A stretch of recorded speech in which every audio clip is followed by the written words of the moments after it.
Have you ever noticed how a forest goes quiet right before something terrible happens?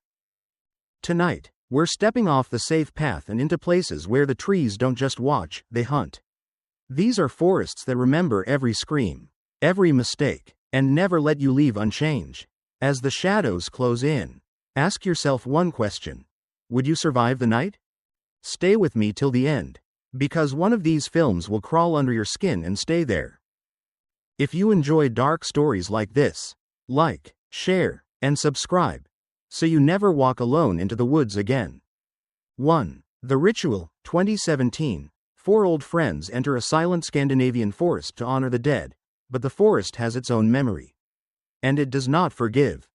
They didn't plan to get lost. No one ever does. At first, the forest feels almost polite, tall trees, cold air, the kind of quiet that seems peaceful after city noise. But listen closely. Do you hear how that silence presses back? The ritual doesn't rush to scare you. It waits. Like the forest itself, it watches you walk deeper, step by step, until turning back feels impossible. What makes this film linger isn't just the creature hiding among the trees, it's the weight the characters carry with them. Guilt hangs heavier than fog. Every broken branch feels like an accusation. As the men argue, stumble, and slowly unravel, the forest seems to respond, reshaping itself around their fear. Have you ever noticed how fear makes familiar places feel wrong? Paths twist, distances stretch, time loses its meaning. This forest doesn't need to chase them. It knows they'll break on their own. There's a moment, quiet, almost gentle, when you realize this isn't just a survival story. It's about punishment, about rituals we never meant to perform, promises we never meant to break. The deeper they go, the more the forest reflects what they refuse to face. And when the nightmares begin, you're left wondering, is the forest haunting them, or is it answering something they brought with them? The creature itself is revealed slowly, respectfully, as if the film knows that true horror shouldn't be rushed. It feels ancient, patient, rooted in folklore older than fear itself. Not a monster that jumps out to scream, but one that waits until you kneel. And when you finally see it clearly, ask yourself, would you run, or would you submit? What the ritual does brilliantly is invite you into the forest with the characters. You don't just watch them make bad decisions, you feel the pull that leads them there. Haven't we all chosen the wrong path just to avoid discomfort? Haven't we all carried guilt into places we hoped would cleanse us?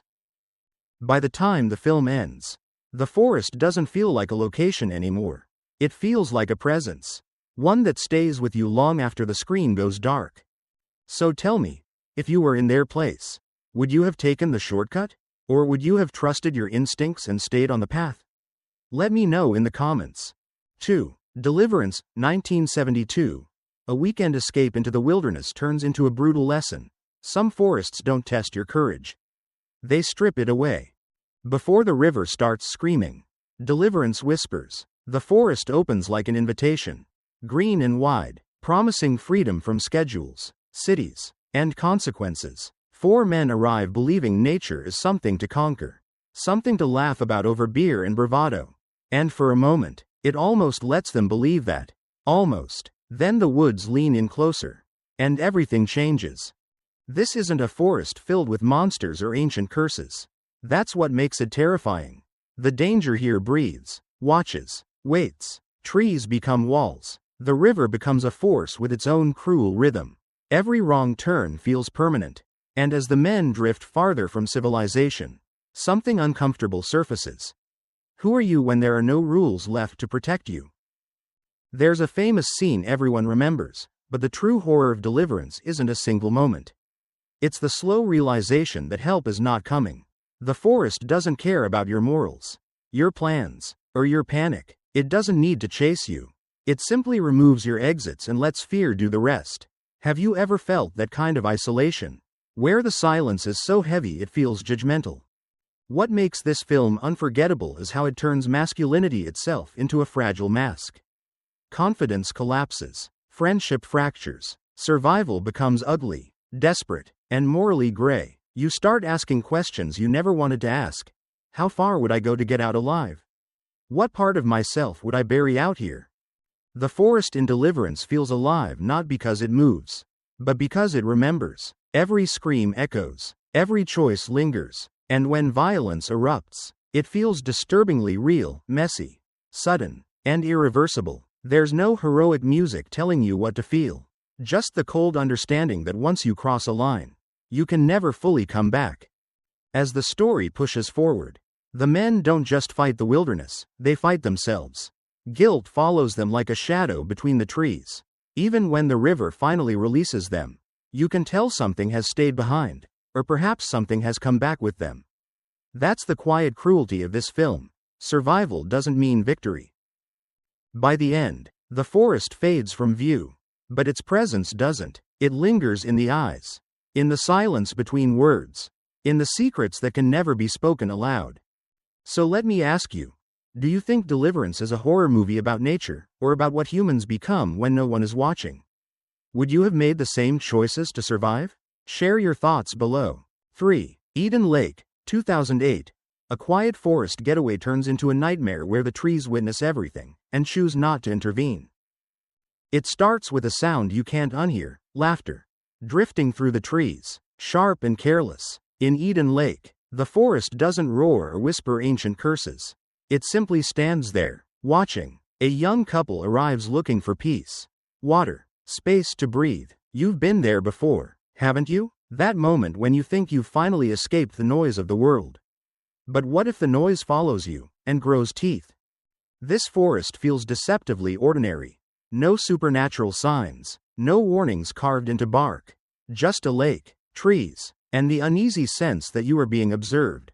The tension builds not from what you see, but from what refuses to leave. Every encounter tightens the air. Every glance feels a second too long. And slowly, painfully, you realize that nature isn't the threat here, it's the stage. What makes Eden Lake so unsettling is how real it feels. There's no comfort of fantasy to hide behind. The fear comes from human cruelty, amplified by isolation. The forest traps sound, swallows cell signals, and removes witnesses. Ask yourself this. How safe are you when no one can hear you scream? When the rules you trust simply stop applying? As the situation spirals, the forest becomes a moral vacuum.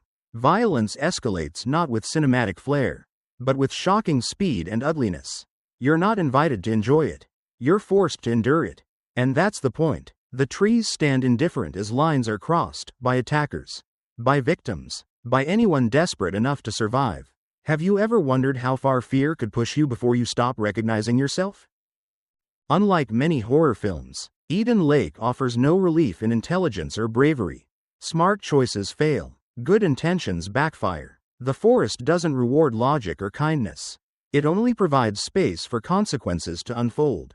And as hope drains away, you feel something worse than fear creeping in: inevitability. The final act hits like a punch you never see coming. Not because it's loud, but because it's cruelly plausible. It leaves you staring at the screen, heart racing, asking questions you don't want answered. Was escape ever possible? Or was the forest always going to claim its silence in the end? When the credits roll, Eden Lake doesn't let go. It follows you into that uncomfortable place where horror meets reality.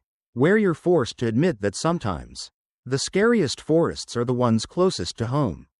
So let me ask you, do you see Eden Lake as a horror movie? Or a warning? And if you were trapped there, do you believe you would have survived, without losing yourself? Share your thoughts in the comments. 4. The Hallow, 2015. A family moves to the edge of an ancient forest, only to learn that some woods don't want to be lived near. And they never forget trespassers. The first warning comes softly, almost politely, a look from the locals. A fence no one explains. In the Hallow, the forest doesn't explode into horror, it seeps into the cracks of everyday life. A new home, a crying baby, a sense that the trees are standing just a little too close. Have you ever felt that subtle pressure? The feeling that you're not welcome, even when no one says it out loud? This forest isn't just scenery, it's lineage. It carries old rules whispered through generations. Rules modern people no longer believe in. And that disbelief is dangerous. As night falls, the woods begin to breathe differently. Branches scrape like fingers. Shadows linger too long. The film invites you to lean in, to listen, Because what you don't hear is just as terrifying as what you do. What makes the Hallow truly unsettling is how it blends domestic fear with folklore horror. The safety of home slowly erodes. Walls feel thinner. Windows feel dishonest. Parenthood becomes a vulnerability, not a shield. The forest understands this. It doesn't rush. It tests boundaries, probing for weakness. Ask yourself, how far would you go to protect your child if the threat didn't have a face? The creatures here are never fully explained, and that restraint is its greatest strength. They feel ancient, rooted in the soil, shaped by belief rather than biology. Not monsters that scream for attention, but ones that wait until you're exhausted. Divided, unsure of your own judgment. And isn't that when fear works best? As paranoia grows, so does isolation. The forest cuts the family off not just physically, but culturally. Local warnings feel irrational until they don't. Science and logic begin to fail, replaced by rituals that feel embarrassing to believe in, until belief becomes survival. Have you ever dismissed a warning because it didn't fit your worldview? There's a moment when you realize the forest isn't attacking, it's enforcing. You've broken an agreement you never knew you made. And once that truth settles in, every decision feels heavier. Stay and fight, or leave and lose something you can never replace. The horror doesn't come from jump scares, it comes from impossible choices. By the time the Hallow reaches its climax, the forest no longer feels external. It's inside the house, inside the family, inside the viewer. It asks a quiet, disturbing question. What if the land doesn't belong to us, and never did? When the final scene fades, the forest doesn't vanish. It stays in your thoughts, especially when the night outside your window feels a little too quiet. So tell me, do you believe some places should be left untouched? And if your home stood on forbidden ground, would you stay, or would you run? Share your thoughts below. 5. Backcountry, 2014. A romantic trip into the wilderness turns into a fight for survival, when the forest reminds you that love means nothing to nature. There's something comforting about maps, isn't there? Lines, trails, symbols that promise control. Backcountry begins with that quiet confidence, the belief that preparation equals safety. A couple heads into the Canadian wilderness seeking isolation, intimacy, escape, just trees, lakes, fresh air. But what happens when the map is wrong, and the forest doesn't care how much you love each other? At first, the woods feel neutral, beautiful, even, the kind of place where silence feels earned. But slowly, almost politely, the forest removes your advantages. Landmarks disappear, distances stretch, the sun sets faster than expected, and suddenly, the idea of being alone together doesn't feel romantic anymore. Have you ever noticed how quickly peace turns into panic when you don't know where you are? What makes backcountry devastating isn't mystery or monsters, it's realism. The forest doesn't stalk them with intention. It simply exists. Hungry animals, endless terrain, cold nights. This is horror stripped bare, where survival depends on choices, endurance, and luck. And luck, out here, is rare. As tension builds, you feel the weight of every step. Every argument, every moment wasted. Then comes the moment that changes everything. No dramatic build-up, no warning music, just sudden, brutal violence that feels horrifyingly plausible. It's a reminder that nature doesn't announce its attacks. It doesn't negotiate, it acts. Watching it unfold, you're forced into an uncomfortable question. Would I know what to do, or would I freeze? The forest in backcountry becomes an emotional amplifier. Fear magnifies love. Love sharpens fear. Every decision feels heavier because someone else's life depends on it. You're not just trying to survive, you're trying not to fail the person beside you. And that pressure is suffocating. Have you ever trusted someone completely, only to realize trust can't replace experience? As the film continues, the wilderness feels endless, uncaring, almost cruel in its indifference. There are no villains to blame, no curses to break, only exhaustion, pain, and the slow understanding that survival may demand sacrifices you never imagined making. The forest doesn't chase them, but it doesn't let go either. What lingers after backcountry ends isn't fear, it's respect. Respect for how small we really are when stripped of technology and certainty. The film leaves you quiet, reflective, maybe even a little shaken. Next time you see a trailhead or an open forest road, you might hesitate before stepping in. So tell me, do you think backcountry is scarier than supernatural horror because it could actually happen? And if you were out there, lost and exposed, would you stay calm, or would fear take over? Share your thoughts in the comments. 6. The Ruins, 2008. A forgotten ruin hidden beyond the forest promises adventure, until the ground itself decides you're not allowed to leave. It begins with curiosity, that quiet, dangerous instinct that whispers, just a little farther. In the ruins, the forest doesn't feel hostile at first. It feels like a gateway. Dense, hot, alive, a path leading to something ancient and irresistible. A group of travelers follows it without fear.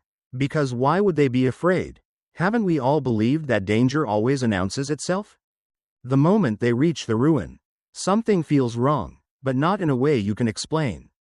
The air is heavy. The silence feels deliberate. Locals stand at a distance, watching, armed, unblinking, no warnings, no explanations, just a clear message written in fear. And once the truth settles in, the horror tightens its grip. This isn't a place you explore. It's a place that traps. What makes the ruins unforgettable is how it turns nature itself into the antagonist. Not animals, not spirits, something quieter, something patient. The plants don't rush, they don't scream, they wait, growing slowly, intelligently, almost cruelly. Have you ever felt your own body betray you? That's the terror this film leans into, your skin, your breath, your instincts turning against you. As desperation sets in, the ruin becomes a pressure cooker. The sun burns, water disappears, injuries worsen, every attempt to escape fails. Not because the characters are foolish, but because the environment is mercilessly precise. There's no safe choice, only bad ones and worse ones. Watching it unfold, you're forced to ask yourself, how long could I stay rational if my body was under siege? The forest surrounding the ruin feels complicit, like a silent accomplice. It hides the location, it swallows sound, it ensures isolation, and as the group fractures under stress, fear becomes contagious, paranoia spreads faster than hope, pain becomes a constant companion. This isn't a film about heroism, it's about endurance, and how fragile it really is. What truly unsettles is how the ruins removes the comfort of meaning. There's no lesson to be learned, no rule to decode. The threat doesn't negotiate or explain itself. It simply exists, and that randomness is terrifying. Because if there's no reason, there's no solution, just survival, until there isn't. By the final act, the ruin no longer feels like a place, it feels like a sentence. The characters are judged not by morality, but by biology, and when hope finally collapses, it does so quietly, without drama, leaving you with a hollow, sinking feeling. After the film ends, you might find yourself uneasy around overgrown places. Vines, cracks in walls, roots breaking through concrete, because the ruins plants an idea you can't easily remove. What if nature doesn't need us, and never did? So let me ask you, do you think the ruins is scarier because the threat is alive? Or because it's indifferent? And if you were trapped there, how long do you think you'd last? Let me know in the comments. 7. Calvaire, 2004. A broken-down van leads a lost traveler into a forest village where kindness feels forced, and leaving may no longer be an option. The road disappears before the fear arrives. In Calvaire, the forest doesn't announce itself with darkness or storms. It welcomes you with politeness. Smiles linger too long. Help comes too quickly. A stranded singer accepts shelter. Grateful, relieved. Because what else would you do when night is falling and the woods are closing in? But tell me this. Have you ever sensed that something was wrong? Even while everyone insisted it wasn't? This forest feels suffocating not because it traps you physically, but because it absorbs you socially. The trees press close. The village feels sealed off from time. And every path seems to curve back on itself. You don't hear threats. You hear hospitality. And that's where the unease begins. In Calvaire, horror is served warm, with a smile. And by the time you taste the bitterness, it's already too late. What makes this film so disturbing is its slow erosion of identity. The forest doesn't chase, it reshapes. It allows the villagers' delusions to grow unchecked, feeding on grief, loneliness, and obsession. Reality bends here, not with magic, but with shared madness. Watching it unfold, you're left asking, how do you escape a place that refuses to see you as who you are? There's a raw, animal quality to the fear in Calvaire. Mud, sweat, breath. The forest feels complicit, hiding screams, swallowing direction, turning every escape into another cruel loop. The deeper you go, the more the rules dissolve. Logic becomes useless. Sympathy becomes dangerous. Even resistance feels futile, because the environment itself seems to support the delusion. Have you ever felt outnumbered not by people, but by belief? The film never rushes its cruelty. It lingers. It lets discomfort fester. Scenes stretch just long enough for you to feel trapped alongside the protagonist. Desperate for someone, anyone, to acknowledge the horror for what it is. But no one does, and that denial cuts deeper than violence ever could. What truly haunts after Calvaire is how plausible it feels. Not the events themselves, but the psychology behind them. Isolation breeds distortion. Grief demands replacement, and when a community agrees on a lie, the truth becomes the intruder. The forest doesn't correct this imbalance, it protects it. By the end, escape feels less like freedom and more like survival by accident. You're left shaken, uneasy, questioning how thin the line really is between safety and captivity. The trees fade from view, but the sensation remains. That being welcomed might be more dangerous than being threatened. So let me ask you, what scares you more? Violence you can see coming, or kindness that hides an agenda? And if you were lost in that forest, would you trust the people offering help, or would you run? Share your thoughts below. 8. Wrong turn. 2003. A single wrong turn off a forest road leads to a nightmare where the woods hide hunters, and you were never meant to leave alive. It starts with confidence, a shortcut, a belief that you know better than the map. In Wrong Turn, the forest doesn't lure you with mystery or beauty, it traps you with convenience. One detour feels harmless, even smart, but haven't we all learned too late that the fastest route is often the deadliest one? The woods here feel thick, crowded, hostile. Trees lean inward like they're listening. Roads narrow until escape feels theoretical. And then the truth reveals itself, not with subtlety, but with brutality. This forest isn't empty, it's occupied, and the ones who live here don't see you as a guest. They see you as meat. What makes Wrong Turn so effective is how it weaponizes isolation. No cell signal, no passing cars, no one to hear you scream except the forest itself, and it doesn't care. Civilization feels like a forgotten myth. As panic sets in, survival instincts take over, and fear becomes physical. Your breath shortens, your vision narrows. Watching it, you can almost feel your own pulse racing. Be honest. How long do you think you'd last out there? Unlike folklore horror or psychological dread, Wrong Turn is primal. It strips characters down to movement, reaction, and pain. The killers feel grotesque not just in appearance, but in how naturally they belong to this environment. The forest protects them. It hides their paths. It teaches them patience. This isn't a chase, it's a hunt. And the terrain always favors the ones who know it best. There's a cruel rhythm to the violence. It comes suddenly, without warning, reminding you that the forest doesn't follow cinematic rules. Death isn't poetic here. It's fast, ugly, and unforgiving. The film doesn't ask you to admire bravery, it dares you to imagine your own mistakes. Would you run? Would you hide? Or would panic betray you before the hunters ever arrive? What lingers isn't just fear, but paranoia. Every rustle feels intentional. Every shadow feels watched. Wrong Turn taps into a universal nightmare, being somewhere you don't belong. Surrounded by people who want you gone, and knowing no one will come to help. The forest becomes a boundary between the world you know and a reality where mercy doesn't exist.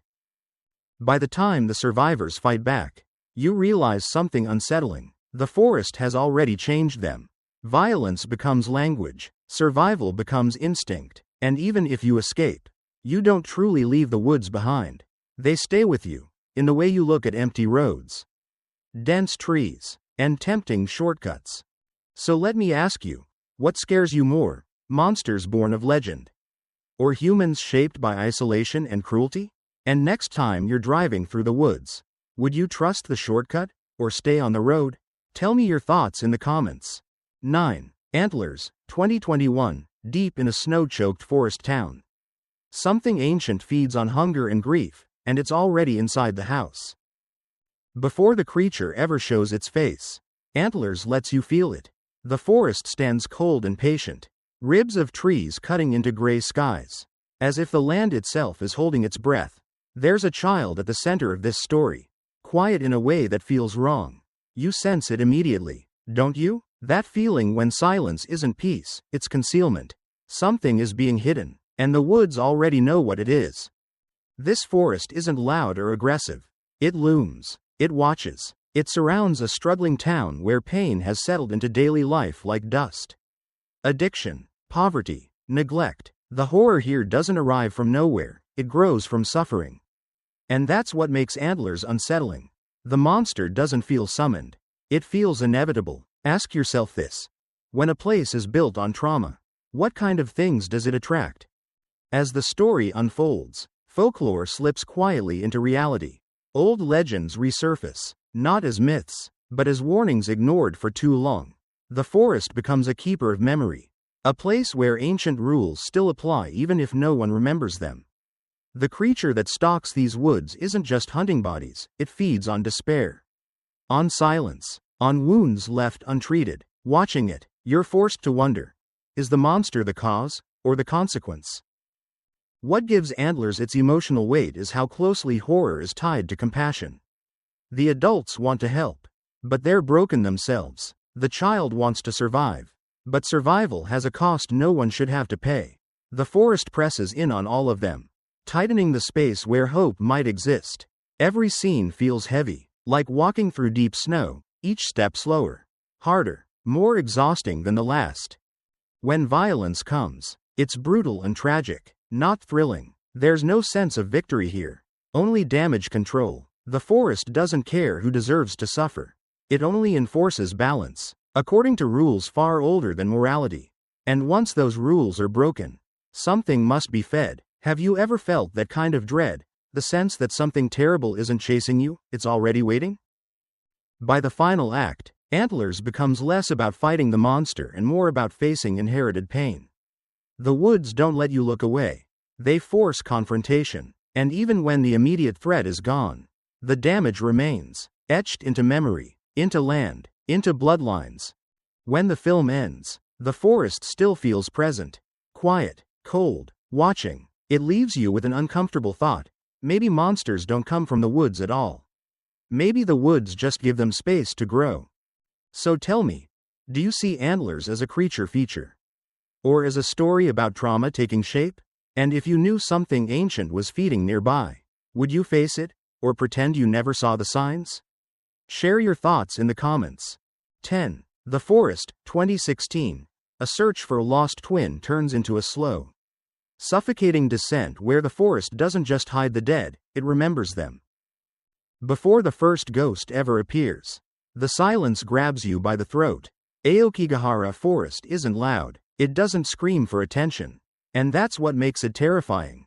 It waits, it listens, and when Sarah steps into it, following the faint hope that her twin sister might still be alive, you can almost feel the forest leaning in, curious about how long she'll last. This isn't a movie that rushes to scare you. Instead, the forest lets dread seep in like cold fog through your shoes. Sarah arrives in Japan with grief weighing heavier than her backpack. Driven by guilt and that dangerous thought we've all had at least once. What if I had arrived sooner? The forest seems to sense that weakness immediately. Paths twist just slightly wrong. Sounds echo where they shouldn't. And every step forward feels like a mistake you can't undo. What makes the horror work isn't just the ghosts, it's the psychological erosion. The forest doesn't chase Sarah, it isolates her. It whispers doubt into her decisions. When she hears her sister's voice, you're forced to ask yourself, would I follow it too? Or would you turn back, knowing that hope can be the deadliest trap of all? As night falls, the movie tightens its grip. The trees feel closer, the darkness thicker, time itself starts to lose meaning. Sarah's fear isn't explosive, it's intimate. You watch it flicker behind her eyes, growing stronger every time she chooses emotion over logic. And honestly, can you blame her? Losing a twin is losing a part of your own reflection. The forest simply uses that wound to crawl inside. The forest also plays with a chilling idea. What if places remember pain? Not just as history, but as energy. Every soul lost here leaves a trace. And Sarah isn't just walking through trees, she's walking through unresolved despair. That thought lingers long after the credits roll, making you rethink every haunted place you've ever heard about. By the final act, fear and grief are completely intertwined. You're no longer sure whether Sarah is running from the forest, the spirits, or herself, and that uncertainty is the film's sharpest weapon. So here's the question for you. If you knew a place was built on sorrow, would you still enter it for someone you love? Or would you accept that some forests are better left undisturbed? Let me know in the comments, because this is one horror movie that doesn't end when you leave the woods. And just like Sarah, we step back out of the trees, but the forest doesn't really let us go. From ancient rituals to wrong turns that can't be undone, every film on this list reminds us that the woods are never just woods. They listen, they remember, and sometimes, they follow you home. So tell me, which of these deadly forests would you dare to enter? And which one would break you first? Drop your thoughts in the comments. If you enjoyed this journey into the dark, don't forget to like, share, and subscribe, because the next path we take might be even more dangerous.